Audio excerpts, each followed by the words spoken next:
everybody? So we're back talking some more Harley Quinn Season 4 on the channel with Episode 6. This episode is quite the episode, especially because we're following up the surprise conclusion from last week with Nightwing falling out of the tree. There's been a lot of speculation between episodes on if Nightwing is alive or not, so thankfully, I guess at the very least, they ripped the band-aid off immediately because we start out with the funeral for Nightwing, which honestly, I was shocked that that even happened, that they just killed off Nightwing in any shape or form, let alone in this fashion. Since not only is this a shocking death, but you see the immediate impact that it'll have on the future of the Bat family since, you know, Bruce Wayne's in jail, Nightwing is dead, so they appear extremely weak, especially because they're broke. So these villains are going out of the woodwork to target them. Even the smaller villains like Toyman crash the funeral. Even though this is later on, Talia al Ghul even kidnaps Damian Wayne so he can keep him out of the drama that's going on with Harley and Barbara Gordon. Even though I am really upset they killed off Nightwing in such a way because I felt like we were making progress with the character. It was pretty hilarious getting to see Nightwing's casket,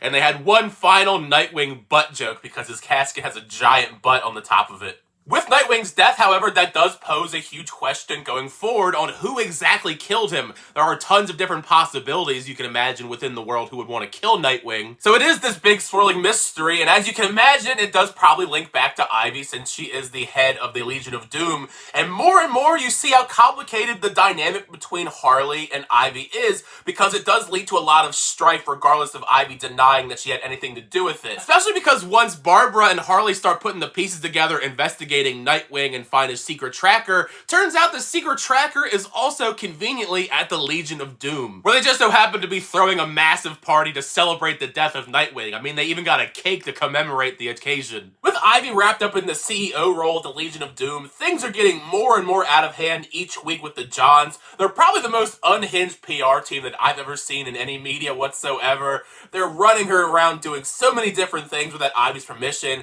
and on top of that, they also multiply like the Thing, which certainly caught me off guard, but it's kind of a fun, creepy type of thing. If there's any silver lining to all of this, it's finally the realization that Ivy has that they're kind of ruining everything and all of her plans because they are keeping her away from doing all these eco-villain schemes that she had with her little proteges, the natural disasters. So I'm glad that they do make up. You know, she apologizes for neglecting them and formulates a plan with them to get rid of the Johns altogether. As most of us know who watch the series, you know, usually the structure is A plot and B plot. This week, there's kind of a C plot, but not really necessarily. It does revolve around the Joker. It's weird, because as much as I like the Joker in the series, and he does bring some fun comedic value to the show, this season in particular, it doesn't really feel like he needs to be in the season, but they're trying their hardest to include him because he's the Joker. He's a very iconic character. But obviously, as you can imagine, after he blew up the lawnmower guy last week, he confesses to his family he's going to be trying to become a villain again, which the family, for some reason, is super down with after they were kind of hesitant last season. But hey,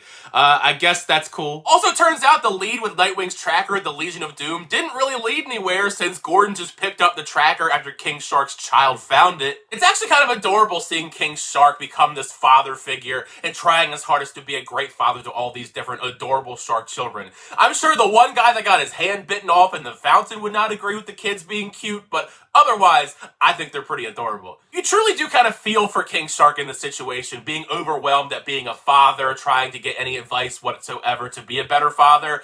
I think the first red flag, though, is trying to ask Gordon for advice on being a better father, because he is probably one of the worst fathers, especially this iteration in this show. He is horrible to everyone. Barbara, his wife, even more so Barbara in this episode in particular, when they meet up again after they're both at the Legion of Doom. But the climax of this episode probably is one of my favorite of the entire season, when everything comes together and Ivy basically ruins everything the Johns have been crafting for, just crushing all these kids' dreams at the Little Miss Poison Ivy pageant with brutal criticism, pretty brutal criticism, to the point where the Johns get so pissed off they use those Thing-style powers to all form into one Super John, like crazy kaiju-sized John. This giant Godzilla-sized battle where it's a giant John versus the statue of Ivy brought to life by the natural disasters. It's a really amazing battle. It's so cool seeing seeing all the different natural disasters in Ivy use their different power sets. Even those cute, adorable king shark babies are used in the fight because they're summoned and they eat the insides out of the giant John, which was pretty brutal, I have to say. As is usually the case for this series, we do end on a very juicy cliffhanger because Joker shows up to the Legion of Doom and reveals to everyone in the room that he is the one that killed Nightwing, which I still find very hard to believe, but